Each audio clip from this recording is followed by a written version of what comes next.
Okay, shall we all stand and let's open our Bibles in the book of Proverbs.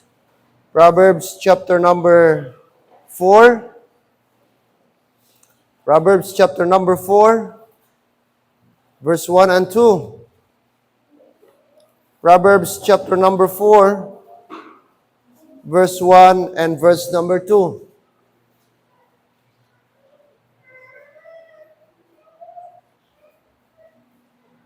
May in charge ba sa mga bata natin?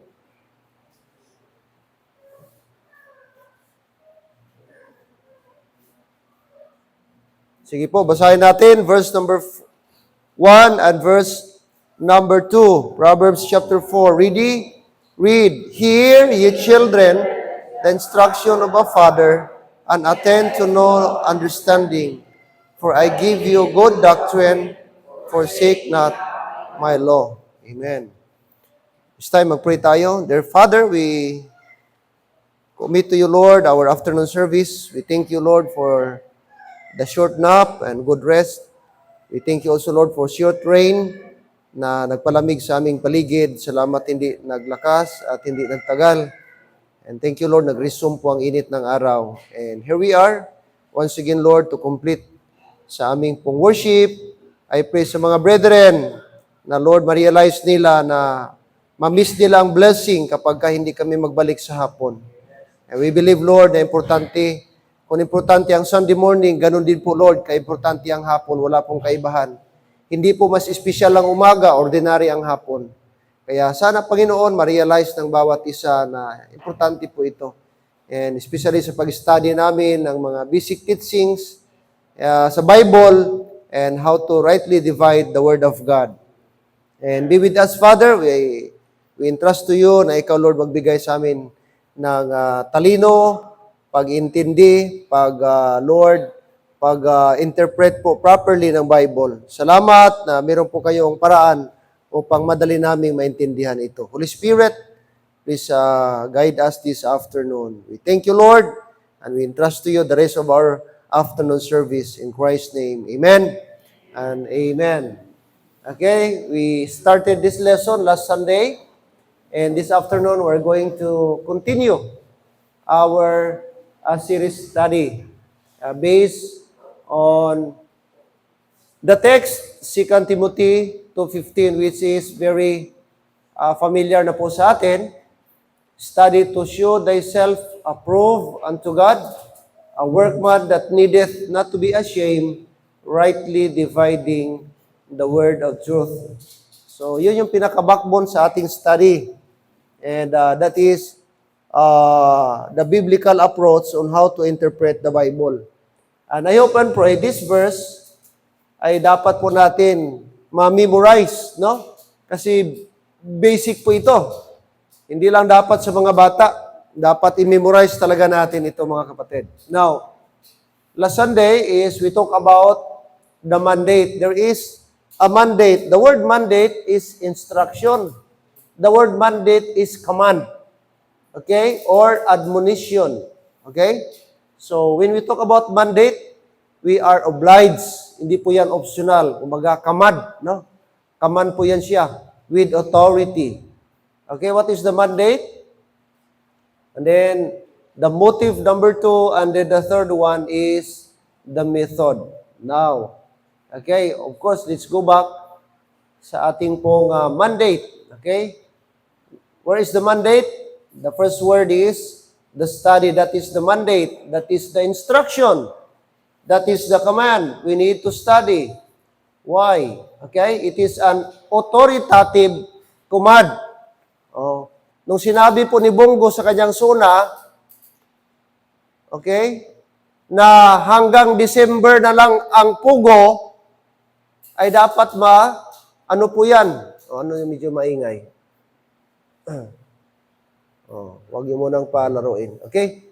So, dapat ang kapulisan, ang NBI, ang lahat ng mga agencies involved, DOJ, ay dapat mag-comply. Kasi command po yun, instruction ng ating presidente. Alam niyo yung POGO? Philippine Offshore Gaming Operation. Yan po ba ay online game, online bet. Magtaya ka, manalo ka. Okay? So, gigawa po yung legal nung una, pero gisamantala ng mga Chinese. Hindi sila nagbibigay ng tamang buhis. Tapos, meron ng prostitution, meron ng kidnapping, merong extortion, at marami pang iba. Kaya, giban ng ating presidente hanggang December na lang. Marami nagsabi, 3,000 o 300,000 ang mawalan ng trabaho. Pag totally phase out na po ang Pogo. Pero order po yan ng ating presidente kaya walang magagawa. Okay, the same. So authoritative command to study. We are told to study. Alright? Oh. Okay, it involves, number one, reading. When we study the Word of God, of course, you cannot study without reading. Okay, the first method on how to study is reading. Okay, meron po yan sa Isaiah. Okay, we will not spend much time there. Di po tayo mag-focus doon. Na-discuss na po natin last Sunday. And then, study, of course, no, sa ating text. Okay, next, not only we are commanded, we were mandated to read, to study, and of course, we were also told to meditate. According to 1 Timothy chapter 4, verse number 15. I hope gi-highlight ninyo yan, brad, sa mga Bible niyo. Next, hide. Hide. Psalm 119, verse 11. David says, Thy word have I hid in mine heart that I might not sin against thee. Another thing, apply. So we need to apply. Anything and everything we read, we study, we meditate, we hide. And then the next thing is, we need to apply like this one. After we heard, ay ating pong i-apply. And then number 6, we need to obey. We need to obey the word. Alright, and number 7, we need to teach. We need to teach. Yung ating nalaman, ating ituro, no? Para mag-spread out ang knowledge. Huwag mong i-hoard, huwag mong i-withhold, huwag mong itago. Instead, i-share mo po yung turo o yung knowledge na nakuha natin galing sa Diyos. Okay, meaning ipasa po natin. That's the mandate. Okay, next, let's proceed to the motive. Bakit kailangan tayo mag-study? Okay, the command, study to show thyself. And then, the motive is that so that we will be approved unto God. Okay, approved unto God. Hindi para maging approved tayo sa tao. Maging approved sa pastor. No, but approved tayo sa Panginoon. Okay? So medyo maliit masyado mga kapatid. No, mahirap Okay, God's Word should be studied. Paano natin studihan ang Word of God? Studied with reverence. Dapat may paggalang, may respeto. Hindi natin ibasta-basta, hindi natin i-take it so lightly. But seryosohin po natin ang Word, ang Bible, kasi Word of God po yan. Amen? Word of God po yan. Kung study ka sa ibang bagay, much more sa salita ng Panginoon. Number 2, God's Word should be studied with prayerfulness. Okay, dapat tayo manalangin, dapat tayo mag-pray. Okay? Hindi natin yan maintindihan sa ating sarili lang. Kaya kailangan natin yung Holy Spirit na siyang mag-enlighten sa ating mind, na mag-shed of light, no? Ma-shed ng light sa ating isipan, sa ating puso, upang ma-appreciate natin ang Word of God. Okay? With prayerfulness. Next, God's Word should be studied with diligence. So, dapat tuloy-tuloy, no? Studious tayo. No? Studious tayo. Okay? Ang ating pag-study. Atin na yung binasa last Sunday, yung mga verses. Okay? And then, pang-apat, God's Word should be studied with meekness. Meekness. Alright? And then, number 5, God's Word should be studied with carefulness. So, dapat careful tayo. Okay? Kung anong sinabi ng Bible, yun po yun. Huwag nating dagdagan. No? Huwag tayong mag-interpret ng iba. Huwag tayong mag-invento ng ibang kahulugan. Alright? Carefulness. Of course, number 6, God's Word should be studied with faithfulness. Faithfulness. Okay? Jeremiah 23:28. Atin lang buksan sandali. Jeremiah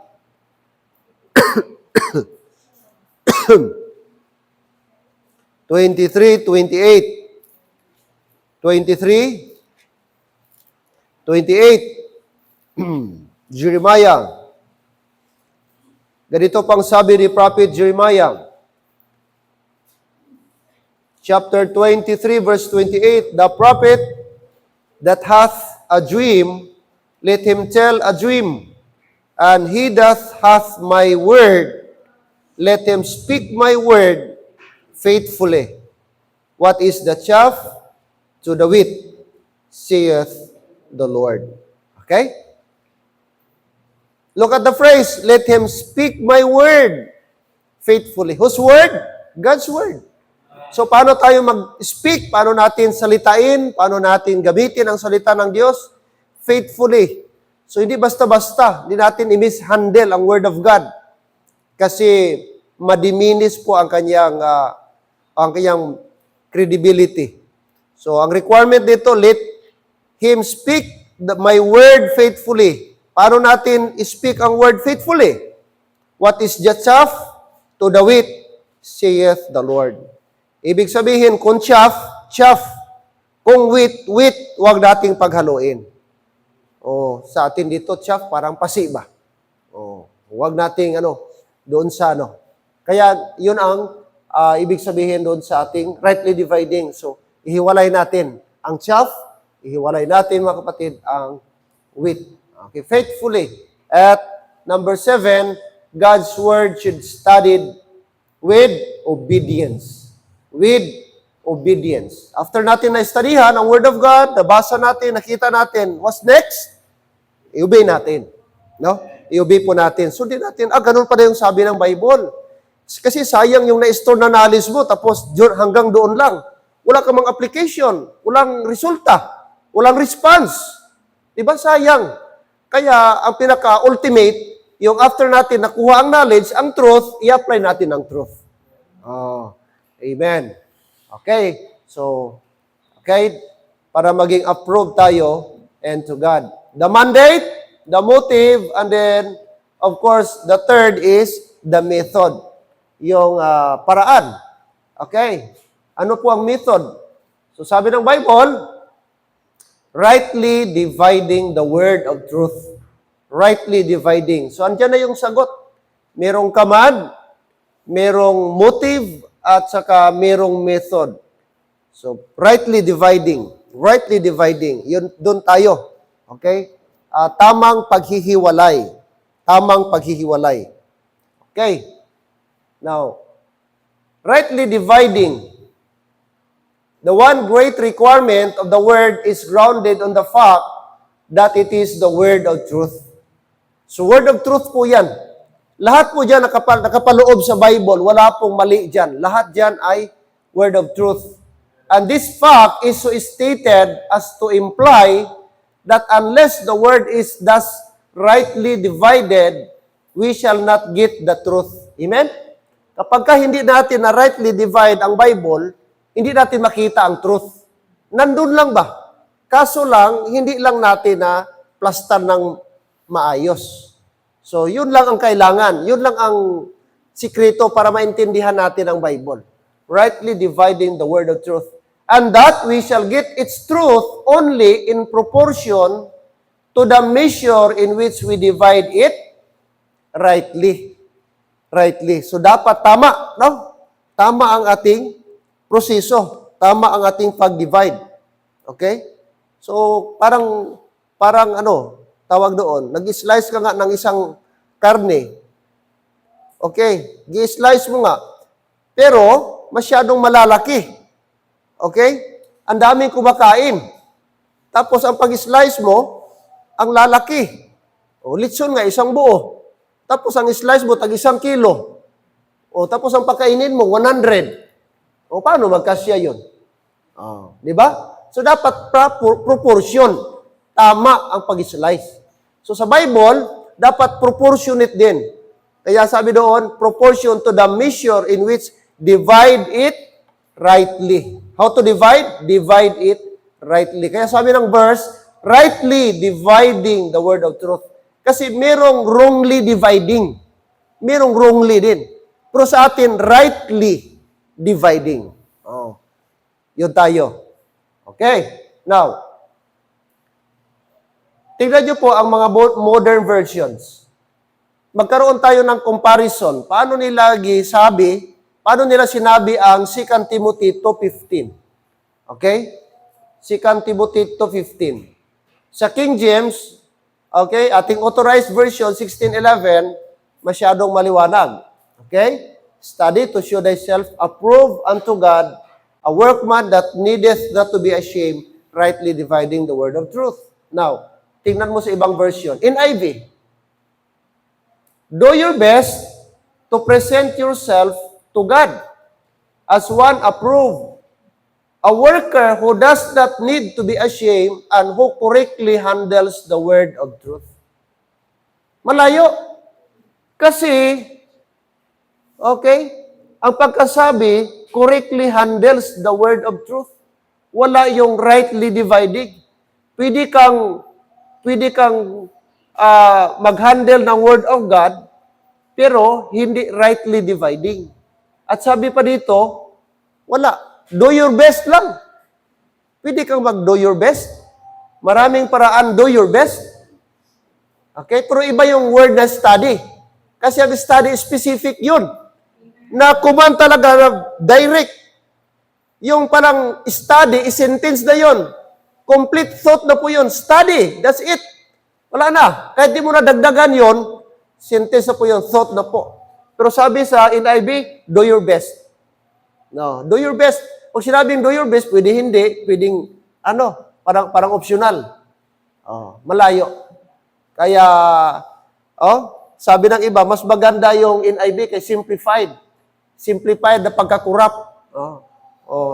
Masyadong malayo ang kanyang pagbigay po ng meaning, mga kapatid. Alright. Sunod, anong version na naman?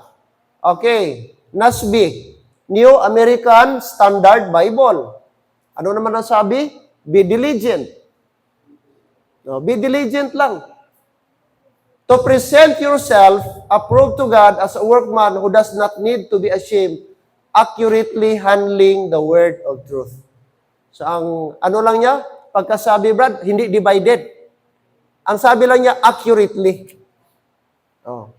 Paano ka maging accurate kung hindi mo i-divide rightly?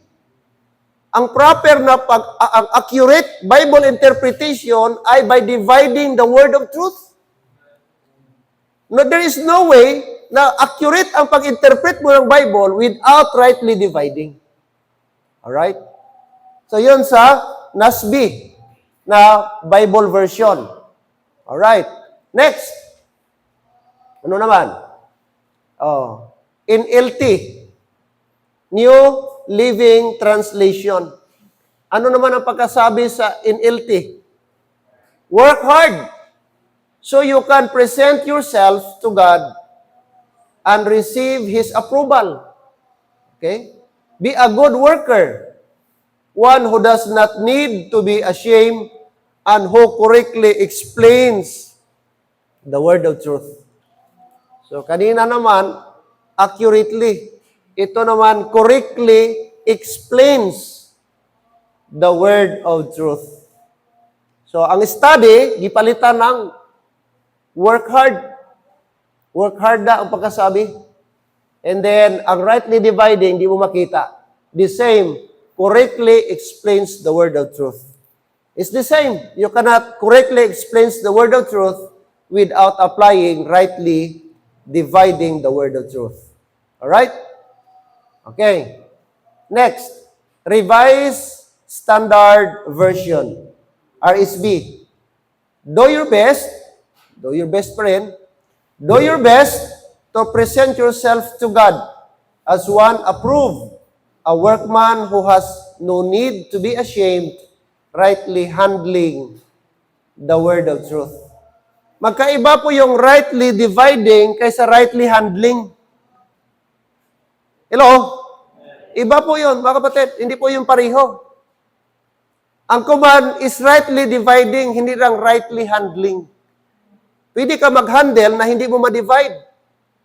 Pero iba yung gi-divide mo rightly. Okay. No need to be ashamed. Do your best. Ang tanong, paano pag di mo ginawa yung best mo? So, suggestion. Alright. Tagalog, magandang balita, Biblia.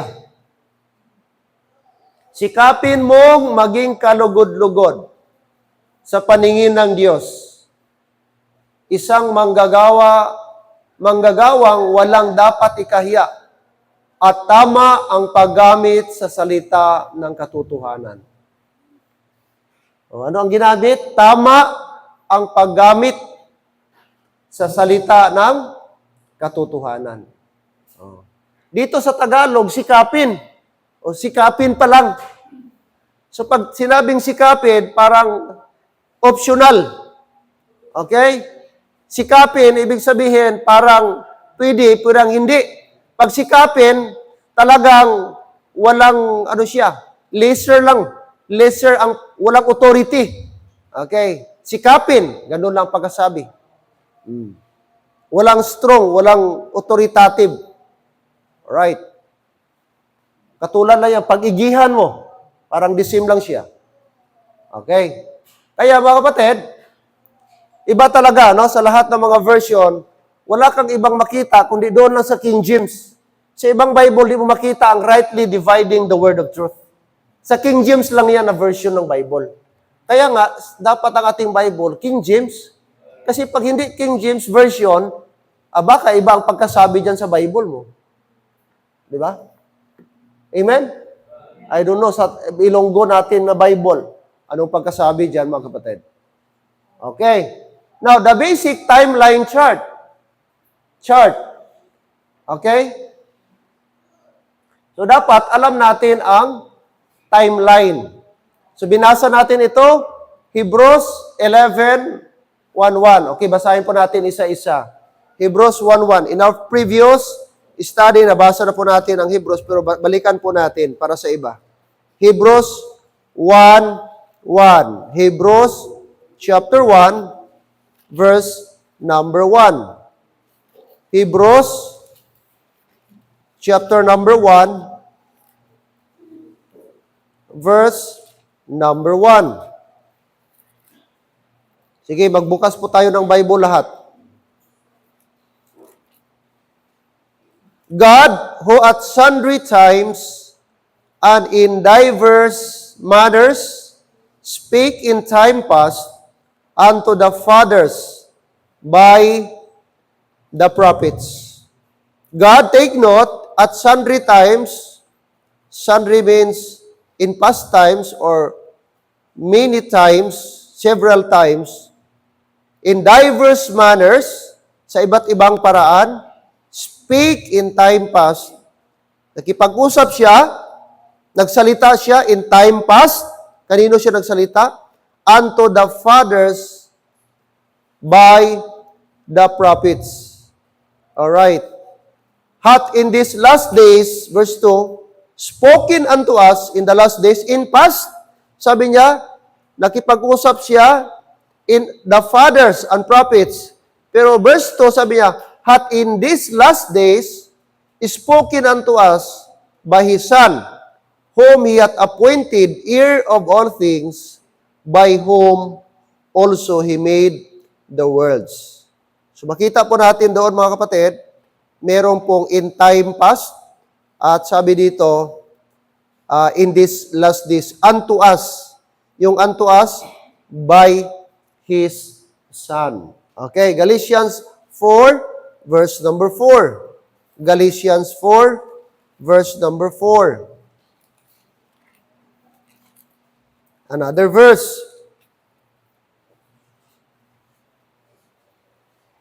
Galatians 4, verse number 4. Let's read. Ready? Go. But when the fullness of the time was come, God sent forth His Son, made of a woman, made under the law. So, Jesus Christ po yan. Okay? Son, okay? Sabi niya dito, made of a woman. Kanino po yan? Nakita po yan natin doon po sa Genesis chapter 3, verse 15. Nandoon na po yan na-fulfill. Doon pa lang sa creation time. And then, made under the law.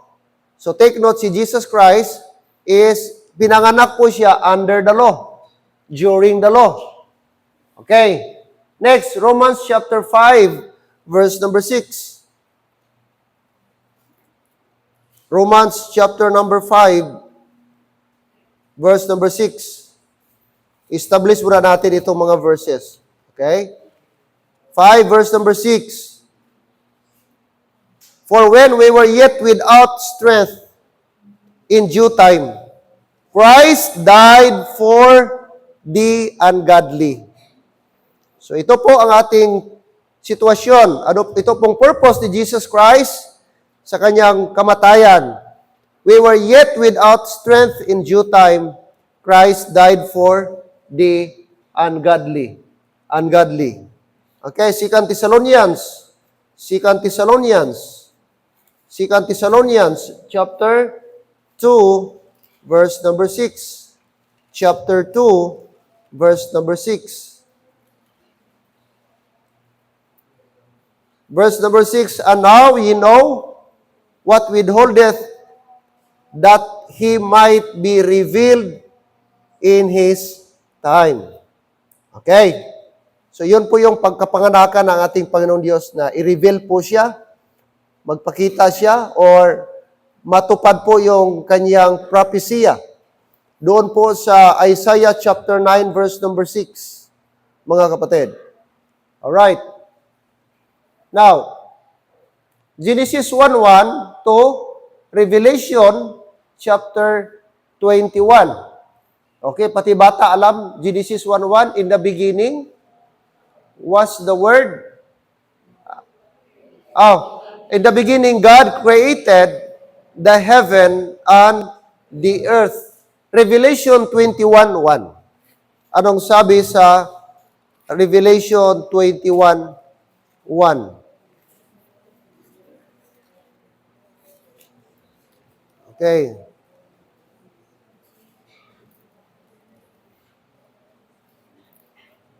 Revelation 21:1, and I saw a new heaven and a new earth, for the first heaven and the first earth were passed away, and there was no more sea. So makita natin sa Genesis 1:1, in the beginning. Tapos dito naman sa Revelation 21:1, ginamit naman dito po yung first heaven and the first earth. Okay? And there was no more sea. Okay?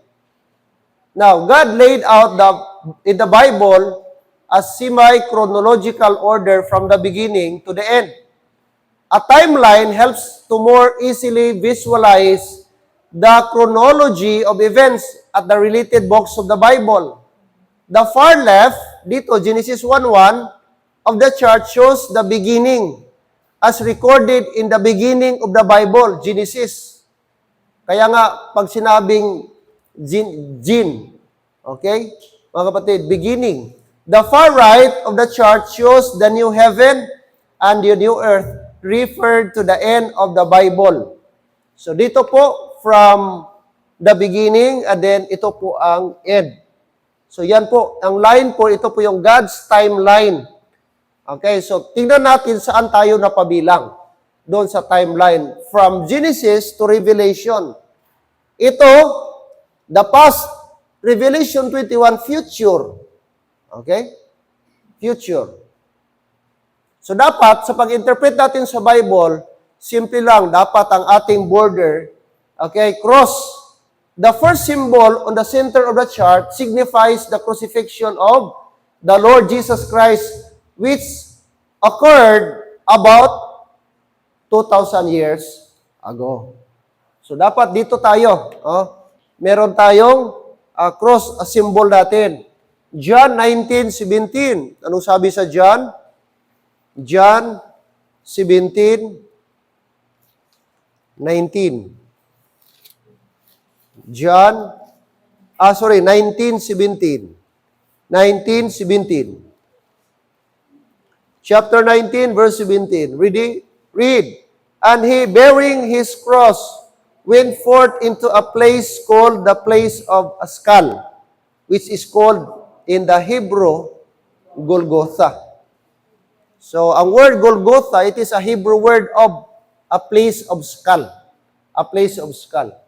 So, ito po yung ating border. Ito yung ating dividing factor. Ang cross. Ang cross. So, dapat meron talagang cross. Okay? Para ma-identify natin kung saan tayo. So, first, itong tinatawag rapture.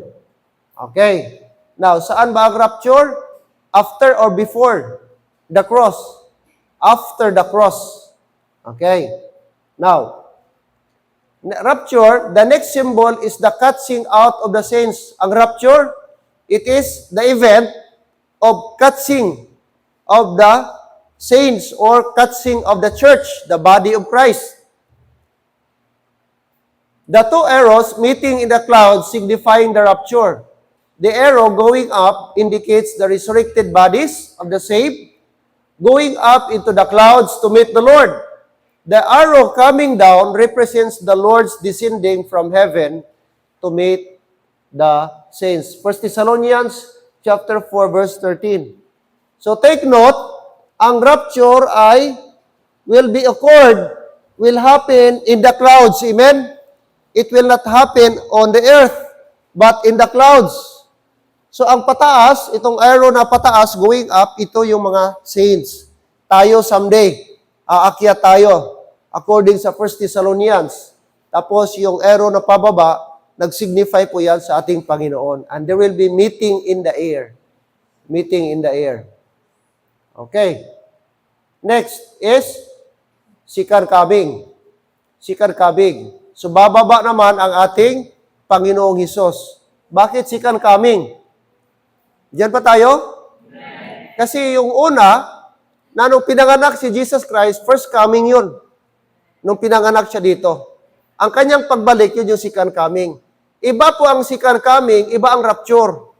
Dapat maliwanag po yan sa atin, ha?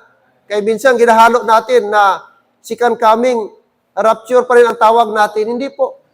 Kasi ang second coming, sabi ng lesson, the third symbol, the single arrow coming down indicates the second coming of the Lord Jesus Christ. The arrow touches the bottom line. Napansin niyo po? Dito sa bottom line, nag-touch siya. Unlike the rapture where Christians met Him in the clouds, the second coming is also known as the second advent. So another term po sa second coming is second advent. Ang rapture, sa clouds mangyari. Pero ang second coming, talagang si Jesus Christ, mag-touchdown, talagang aapak siya dito sa lupa. Okay? Iyon pa mga kapatid. Okay? Alright. Next. Okay, ito naman. So, gano'n natin. What else? Anong sunod? Milenyo. Babasa ba ninyo? Maliit? Maliit, no? Sige, basahin natin lahat. Ready, go. Millennium. The fourth symbol, the crown indicates the millennial kingdom. The period following the second coming is the millennium, also referred to as the kingdom age. During the millennium, the Lord Jesus Christ will reign on the earth. Following the millennium, the great white throne judgment will take place. All right. Ito, death of Christ, and then rapture, second coming, and then millennium. So yung millennium, yun po yung period na mag-reign si Jesus Christ as king, literal. King, hindi symbolic, literal talaga. For 1,000 years, mag-reign siya. Saan? Jerusalem. The center of worship, Jerusalem. Kaya sabi nito, magpungko siya sa throne of David. Kung saan yung throne ni David nung una sa Jerusalem, doon i-restore niya. At doon siya mag-rule, mga kapatid, sa mga tao for 1,000 years. So, tinawag po niyang na kingdom age. So, ito na po. Ito na mga kapatid ang tawag dito, kingdom age. Ito na yung ginahintay ng mga Hudyo. Kasi kingdom age, kingdom program sila. Earthly ang kanilang program, earthly. Ang promise sa kanila, earthly. Land, seed, and kingdom. Okay? So, yun po. Millennium ang tawag or kingdom age. Okay. Next. Now, ang tanong, where am I located on this timeline? Saan tayo na-locate? Saan tayo napabilang? Okay? Sa panahon natin ngayon. Old Testament. Yan. Diyan ba? O saan ba? Okay? So saan? Acts period, Old Testament, earthly ministry of Christ, tribulation, or kingdom age, or new heaven, new earth. Hello, amen? So saan? Okay. So, sige po. Tingnan natin ngayon. Ilan ang choices? Acts period. 1, 2, 3, 4, 5, 6. Anim na choices. Pagpipilian. Saan ba tayo sa anim? Okay? So, yun po mga kapatid. Ang ating titingnan. Now, where are we on this timeline? Yun ang tanong. Saan tayo sa church age? Tribulation, kingdom age, new heaven, new earth. Sige. The church finds itself on the chart after the cross and very close to the rapture in the period which is called the church age. The church is made up of the body of Christ. The following verses clearly indicate why this period is called the church age. The verses also make it equally clear that the church consists of the body of Christ. So, saan daw ang church period? Dito. Sa cross, tunga-tunga sa rapture, at sa cross. Yan ang church age. Hello? Okay? So, dyan po ba kapatid? At ang church dito, hindi po local church ito. Ang church dito ay nag-refer po sa BOC or Body of Christ. Lahat ng mga saved, kahit wala ka na baptize, kahit di ka member ng church, kung nag-believe ka sa gospel, member ka sa Body of Christ. Kasi ang Holy Spirit ang naglagay sa iyo sa Body of Christ. Pag nabaptize ka sa local church, gilagay ka sa local church. Pero pag na-save ka, ang Holy Spirit ang naglagay sa iyo sa Body of Christ. Ito ang kaibahan. So, basahin natin Ephesians 1:22. No, isa-isahin natin para maintindihan po natin mga kapatid. Sabi po ni Paul, Ephesians chapter 1, verse number 22. Ephesians chapter 1, verse number 22. All right. Okay, shall we read? Verse 22, ready, go. And hath put all things under his feet, and gave him to be the head over all things to the church. All right. So, sino po ang naglagay, mga kapatid, o sino po ang head?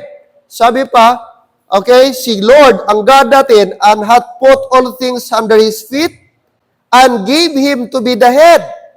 Okay, ang Diyos natin, binigyan niya ng authority na si Jesus Christ ang maging head sa kanyang church, which is the body over all things to the church, which is His body. Kaninong body? Body ni Christ. The fullness of Him that filleth all in all. So, ang church po dito is the body of Christ. The body of Christ. Next verse, Colossians 1:18. Sa unahan lang. Colossians chapter 1, verse number 18. Verse 18. Ready, go. And He is the head of the body, the church, who is the beginning, the firstborn from the dead, that in all things He might have the preeminence. Preeminence, pinakalabaw, pinakataas. And He is the head of the body. So sa body of Christ, who is the head? It is Jesus Christ. Okay? At nilagay niya tayo sa kanyang body. So tayo pala, member sa kanyang body ni Jesus Christ. Lahat ng mga saved, member sa body of Christ. So, maliwanag po yan, mga kapatid. Okay? Another verse, verse 24. Verse 24, Colossians pa rin. Verse 24, who now rejoice in my sufferings for you, and fill up that which is behind of the afflictions of Christ in my flesh, for His body's sake, which is His church. So na-notice nyo po, always connected ang body at church. Magkadikit, inseparable po ang body at church. Church at saka body. Kasi inseparable po yan. Ang church, the body of Christ. The body of Christ is the church. Oh, ganun po yan. So take note, iba po yung local church, iba po yung body of Christ. Lahat mga kapatid, lahat na member po sa body of Christ, lahat po yung saved, walang unsaved doon. Pero sa local church, posible mayroong unsaved. Oh, ito ba? Ito, local ito.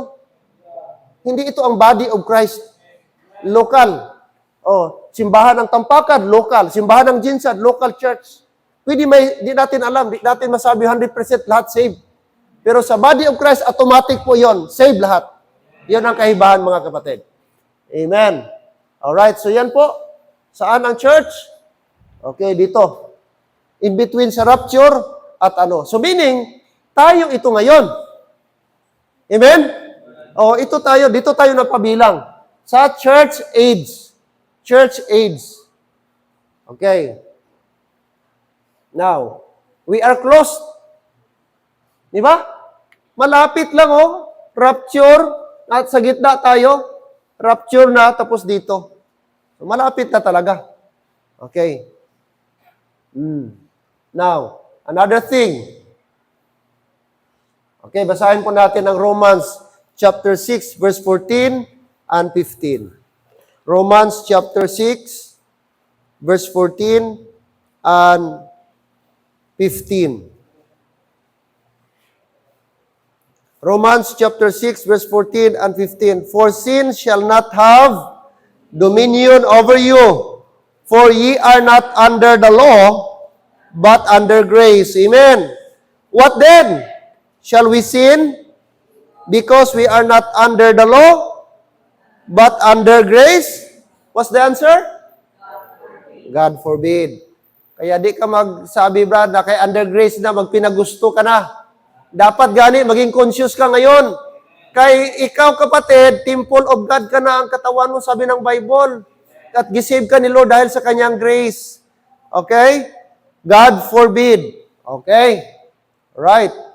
Now, under the law and under grace. Now, take note, tanda natin ang chart mga kapatid. Galing dito and hanggang dito sa cross, take note, under the law. Maliwanag? Okay, galing dito, papunta sa cross, that is under the law. Tapos, okay, isa-isahin natin hanggang kailan ang under the grace. Oh, under the grace. Hebrews 9, 16, and 17. Okay. Hebrews chapter 9, verse number 16 and 17. Okay.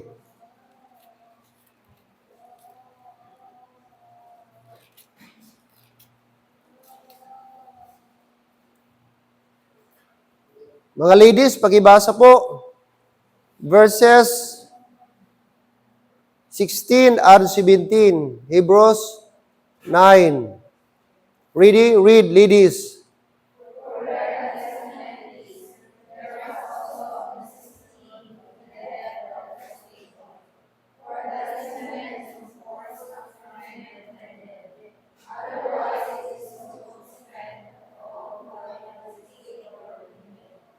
So ito po ay legal term na ginamit po ng writer ng Book of Hebrews. For where is a testament is there must also of necessity, take note, necessity, or the, necessary, be the death of the testator. So, ang testament pala mga kapatid, hindi siya mag-take effect kung walang death of the testator. Okay? Sapagkat, sabi dito, verse 17, for a testament is of force after men are dead. Otherwise, it is of no strength at all while the testator liveth. Okay? Now, tanong, sino pa ang testator? Okay? Walang iba ang ating Panginoong Hesus. Si Jesus Christ ang testator. So wala pong New Testament kung walang kamatayan ni Jesus Christ. Kung walang cross, puro tayo under the law. Kasi ang cross ang nag-divide sa law at grace. Siya ang dividing factor. Nagkaroon tayo ng testament after namatay si Jesus Christ. Kung walang cross, walang namatay sa cross, wala pong testament. Kaya kailangang mamatay para may testament. New covenant ang tawag doon, mga kapatid. So si Jesus Christ daw, siya po yung ating testator. Testator. So nung namatay siya, nagkaroon ng another chapter. Another covenant. Old covenant under the law, new covenant under the New Testament. And that is because of Jesus Christ's death. Jesus Christ's death, mga kapatid. Alright. Now, yan po ang according sa Hebrews, chapter 6, 9, 6, 16, and 17. Now, basahin natin, ano naman ang Romans chapter 10, verse 1. Romans chapter 10. Ito po ay sulat ni Apostle Paul sa mga Roman believers. Ano ang kanyang prayer? Okay? Verse 1, Brethren, my heart's desire and prayer to God for Israel is that they might be saved. So ang prayer ni Paul sa Israel, kanyang mga kababayan, countrymen, his desire, he said, a prayer to God is that they might be saved. They might be saved. Bakit po? Kasi verse number 2, for I bear them record that they have a zeal of God. Meron silang zeal, meron silang desire, meron silang alab, meron silang init para sa Diyos. But not according to the knowledge. Hindi sa biblical knowledge, hindi yung godly knowledge na ayon sa Bible.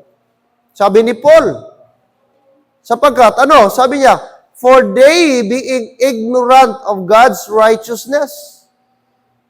Ang kanilang righteousness ay hindi po according sa righteousness of God. And going about to establish their own, the Bible says, 3, their own righteousness have not submitted themselves unto the righteousness of God. Kaya, according kay Paul, hindi sila saved sapagkat hindi righteousness ni Lord, ni Jesus Christ ang kanilang righteousness. Sarili nilang righteousness. Another passage. Okay, Ephesians 2:15. Ephesians chapter 2, verse number 15. Verse 15. Having abolished in his flesh the enmity, even the law of commandments contained in ordinances, for to make in himself of twain one new man, so making peace. So nung dumating po ang ating Panginoon, mga kapatid, ang itong Gospel of the Grace after His death, is gi-abolish niya yung mga commandments. Tingnan niyo po. The law of commandments and ordinances. Ordinances. Okay. Later on, ano po natin yan. Okay. Now, dito po, ministration of death. Okay. Ang law, mga kapatid, likened to a yoke that brings bondage. So, batas po dito. Okay? Ano po yung yoke? Yung dito ba? Yoke ang tawag doon. paano gidescribe ni Paul? Ang pag-comply sa yoke, ang pag-obey sa sa law ay katulad po ng yoke. Galatians chapter 5 verse 1. Anong sabi ni Paul? 5:1, stand fast. Therefore, in the liberty wherewith Christ hath made us free, and be not entangled again with the yoke of bondage. So, gisabi ni Paul sa kanila, sa mga Galatians, na dapat i-exercise, magpasalamat kayo sa liberty na natanggap ninyo galing kay Jesus Christ. Nga dati, naga-entangle sa inyo, naga-bondage, naga-enslave sa inyo. Sunod-sunuran kayo sa law, wala kang option sa law. Masugot ka sa hindi, kapag ka under the law ka, patayin ka, or under curse ka. Ganon sa during the law. Diyan pa tayo? Kaya nga doon sa Balakay, pag di ka nag-tithes, i-curse ka eh. Yun ang batas. Doon sa Old Testament, during the law. Pag di ka sumunod sa batas, pwede kang patayin. Ganon katindi. Very strict ang law during the law. Wala talaga siyang, walang extension. Kaya sabi ni Paul, ginamit niya sa kanyang sulat, sabi niya, entangled. Yung pong naggapo sa inyo, yung nagband sa inyo, nag-enslave sa inyo dati. Sabi ni Paul. Pero ngayon, kayo, you have liberty because of Jesus Christ. Amen? Made free. Sabi niya, made free, okay, hath made us free, and be not entangled again with the yoke of bondage. With the yoke of bondage. Alright. Now, dito tayo, mga kapatid. Birth of Christ. So ito na yon, seed of a woman, made of a woman. The birth of Christ. Next, John the Baptist. Next. Okay? Yan siya sa Luke 16:16. Sino pa? Old Testament priest. Old Testament priest, may mga pari. Ano po sila ng ritual, mga ordinances. Alright. Okay, sige po, basahin natin para at least magkaroon tayo ng mga idea. Okay, unahin po natin kay John the Baptist, Luke 16:16. Luke 16:16. Diyan ba tayo? Oh, I hope na lahat tayo nag-learn. Ako mismo din mga kapatid, nag-learn din tayo. Masarap no na mag-study tayo sabay-sabay. Luke 16:16, the law and the prophets were until John. Since the time the kingdom of God is preached, and every man presseth into it. The law and the prophets were until John. So until John, ang mga prophets, since the time the kingdom of God is preached. Matthew 8:4.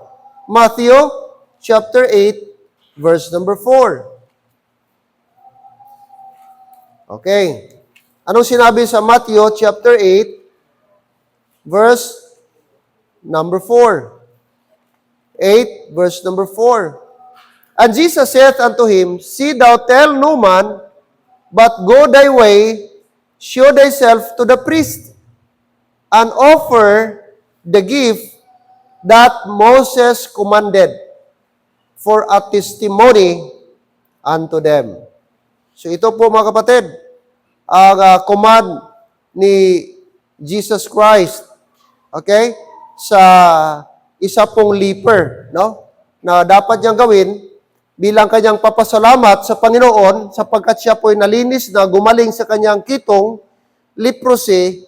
Gisabihan sa ni Lord sa verse 4, See thou tell no man, but go thy way, show thyself to the priest, and offer the gift that Moses commanded.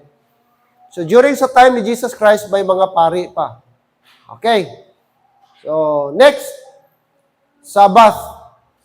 So, andyan, mag-keep sila ng Sabbath. Matthew chapter 12, verse 1, Mark chapter 6, verse 2. So, mag-keep sila ng Sabbath. Even Jesus Christ, during Sabbath, makikita mo siya sa synagogue at marami pang iba. Okay? Kasi like I said, under po siya ng law. Under the law. Okay. Then, the law of Moses. Andiyan yung law of Moses. Matthew chapter 8 verse 4, required sila. Luke chapter 2 verse 24, nung birth ni Jesus Christ, ating makita, nag-offer sila ng turtle doves. Okay? Nag-offer sila doon sa temple. Okay? Yan po ang Old Testament. Now, in the dispensation of the grace of God, masyadong maliit, ano? Hindi na makita. So, dito po tayo si Apostle Paul. Ephesians chapter 3, verse 1 and 2. So, ito po after the cross na. Ephesians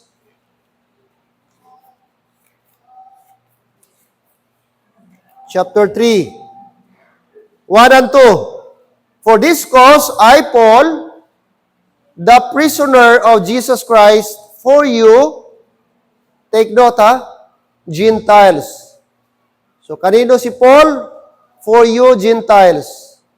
Verse 2, if ye have heard of the dispensation of the grace of God, which is given me. Very clear. Given me to you, word. So, kanino gibigay ang dispensation of grace? Kay Apostle Paul. Hello, amen? Verse 2, how that by the revelation he made known unto me the mystery. Take note. As I wrote afore in few words, whereby when ye read, ye may understand my knowledge in the mystery of Christ. Sabi niya, which is in other ages was not made known. Hindi pinaalam, hindi gi-declare, hindi gi-revealed unto the sons of men, as it is now revealed unto his holy apostles and prophets by the Spirit. At sabi po niya dito, verse 8, unto me, who am less than the least of all the saints, referring sa mga apostol. Tinawag niyang sarili niya, least of all saints, this grace given, that I should preach among the Gentiles the unsearchable riches of Christ. Verse 9, and to make all men see what is the fellowship of the mystery, which from the beginning of the world hath been hid in God. Itinago lang, Itong mystery, itinago ito. Itong gospel, dispensation of the grace, itinago ito. From the beginning of the world hath been hid in God, who created all things by Jesus Christ. Kaya, hindi ito alam. Hindi ito alam ni John the Baptist. Hindi ito alam ng mga Old Testament priest, yes, at hindi ito alam ng 12 apostles. Kay Paul lang po ito gi-reveal, mga kapatid. Okay. So, dapat maintindihan natin. Like I said, ito po, the nation of Israel is prophetic program. Dito po, time past, the past under prophecy, by sight po sila. By sight, in time past. Mystery program o kingdom postpone. Na-postpone ang kingdom, ang program ng kingdom, na-postpone muna. Kaya pumasok ang mystery program. Pumasok ang dispensation of grace. Kaya na-postpone, mga kapatid. At dito po, sa mystery program, after the cross, mayroong tinatawag dito na diminishing. Hindi pa kaagad-agad nag-take effect ang gospel of the grace of God. Although sa cross, nag-take effect na, pero makita mo po, dili pa full. Kaya chapter 5, mayroon pa mga signs and wonders. Okay? Na ating makikita doon, mga kapatid. Okay? So, next time, ating isa-isahin yan. Kailan nag-take effect automatically na wala pang law? Ang tawag dito, after the cross, chapter 1 ng Acts, papunta doon sa chapter 10, meron tinatawag overlapping. Na ganun ba, overlap?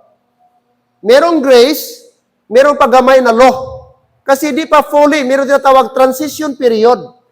Although, nag-take effect na ang grace after the cross, pero dahan-dahan pa, Brad, nagadiminis pa. Nagadiminis ang tawag dyan, ang law. Tapos, ang grace naman, ang dispensation of grace, nagadahan-dahan paakyat. Okay? So, meron tinatawag tayong the law of transition, the law of overlapping, and the law of cut off. Cut off. So, later on sa study natin, isa-isahin natin, Na-notice nyo, chapter 5, Book of Acts, namatay si Ananias and Sapphira. Di pa yun grace. Di pa yun panahon sa grace. Kaya tinanong lang, di ba nagbinta kayo ng lupa? Bakit nagkonsabahan kayo? Bakit kayo nag-lie sa Holy Ghost? Tingnan mo, Mrs. Sapphira, kararating lang ng mga young people na naglibing sa husband mo. Kasi late si Mrs. Nung narinig niya, dito naman, at ang susunod, ikaw naman ang ilibing, natumba ka agad. Tinanong lang ni Peter, gi-interrogate lang ni Peter, ba't patay ka agad si Sapphira, si Ananias, gilibing. Kaya makita natin, hindi pa kaagad-agad nag-take effect ang grace. Mga kapatid, meron pang signs and wonders doon. Chapter 2, nag-ano si Peter, nag-preach, ano niya? Ano sabi niya? Repent and be baptized for the remission of your sins. Kasama pa sa baptism nila, sa salvation nila, ang baptism. Chapter 2 po ng Acts, namatay na si Jesus Christ dito, nag-ascend na si Jesus Christ dito sa langit, pero ang preaching ni Peter about law pa rin. Kaya hindi pa totally nag-take effect ang grace. Merong tinawag diminishing, merong overlapping. Pero, ito, but now, napabilang na po siya sa but now. And then, itong green, ito yung ages to come, future, under the prophecy by sight. Dito, by sight. Dito, not by sight. Kasi faith tayo. Dito naman, under the prophecy, ages to come, by sight. Kasi ibabalik ito. Okay? Kung kunin mo ito, magdugtong yung dalawa. Kaya kingdom pa rin sila, kingdom established. Dito, kingdom prophesied, Old Testament. Dito, kingdom established millennium. So, ma-establish, mangyari na po dito sa millennium, ma-fulfill na po. Yung dito, ma-fulfill na po dito. Basahin natin, mga kapatid, Ephesians chapter 2, verse 11. Ephesians chapter 2, verse 11. Anong sabi ni Paul? Chapter 2, verse 11. Wherefore, remember that ye being in time past, Gentiles in the flesh. So mga Gentiles sila in the flesh, who are called uncircumcision, by that which is called the circumcision in the flesh, made by hands, that at the time ye were without Christ, being aliens from the commonwealth of Israel, and strangers from the covenants of the promise, having no hope, and without God in the world. But now, verse number 13, in Christ Jesus, ye who sometimes were far off are made nigh by the blood of Christ. Amen? So verse number 2, mga kapatid, in time past. Verse 11, underline the word time past. Okay. Makita natin. Sunod, mga kapatid, but now in Christ, verse 13. But now in Christ. And then look at verse 7. That in the ages to come, that is future. Verse 7. That in the ages to come, He might show. So tatlo po, mga tenses, mga kapatid. The past, the present, and the future. Verse 7 refers sa future, ages to come. Verse 11, past. Wherefore, remember that being in time past. Past tense. Verse 13, but now in Christ Jesus, present. Amen? So, kumplito po mga kapatid, no? Ang Bible. Okay? And, pag-aralan po natin yan. Okay? Sa mga susunod pa natin na pag-aaral. Okay? So next, ipagpatuloy natin ito next Sunday, mga kapatid. Amen? So I hope, isa-isahin natin yon. Acts period, Kingdom period, Millennial period. Alam mo, mga kapatid, pag di tayo mag-rightly dividing sa word of truth, tatlo ang pupuntahan na religion mo. Sabadista? Hello? Pwede ka ba sabadista kung di ka mag-aral sa Bible? Di mo i-rightly divide. Pangalawa, Jehovah's Witness? Kingdom. Di ba ang mga Jehovah? Kingdom hall. Kasi kingdom sila. Kaya di sila naniniwala ng langit kasi paradise, dito sila sa lupa. Yung mga Jehovah's Witness, pag-aralan mo yung kanilang teaching, kingdom sila, born kingdom. Totoo yan, pero sa mga Hudyo yan. Oh, kaya watchtower sila. Yun ang teaching ng mga Jehovah's Witness. Oh, at pangatlo, ano kaya? Kung di ka mag-aral sa Bible, di ka mag-rightly dividing. Sa badista, mahimo ka sa badista? Kaya sige ka keep ng law of Moses? Jehovah's Witness? Sa Jehovah. Anong tatlong tupaan mo? Magtupa ka kung di ka mag-study sa rightly dividing. Pentecostal. Oh. Baptism, mga healing, mga speak in tongues. Ano pa? Pastura. Oh, andiyan yan sa Bible. Di ba? Kaya nga dapat dating istudyan ang Bible. Saan ba tayo? Ito bang teaching na ito applicable sa atin? Kaya sila doon, di ba, may mga healing crusade. No? Gahiling pa sila, tapos i-pray over nila. Tapos meron pa silang slaying of the Spirit. Meron pa silang holy laughter. Binuang. May holy laughter pa, Brad. Oh, mga ano. Tapos may arang ito, Brad, kagat. Pastoro, nagdala-dala siya sa manog dito sa pulpit. Kagaton pa siya, diri. Nagdugo, dako-dako ang manog. Why natapos siya preaching? Mga kapatid. Hello? Amen? Nagsabat, Brad? Bugoy ng mga caller, Brad, ba?